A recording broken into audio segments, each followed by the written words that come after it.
Good morning. Sensex 369 పాయింట్లు పెరిగింది. Nifty 118 పాయింట్లు పెరగడం జరిగింది.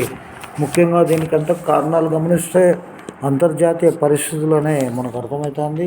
అదేవిధంగా ఈరోజు ఎలా ఉండబోతుంది మార్కెట్ అంటే ఈరోజు పెరిగే అవకాశాలు బాగా ఉన్నాయి. అదేవిధంగా ఢిల్లీలో ధర 1,24,400 బంగారంలో పెరిగింది. 2,600 పెరిగిన బంగారం ధర బోట్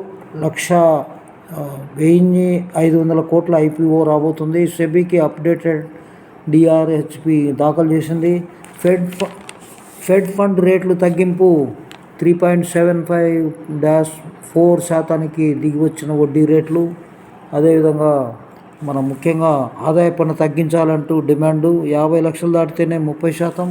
ఇక కోల్ ఇండియా లాభం క్షీణత, షేరుకు 10.25 డివిడెంట్ను ప్రకటించింది. అదేవిధంగా ఫెడ్ రేట్లపై ఆశలతో లాభాలు. నమస్తే.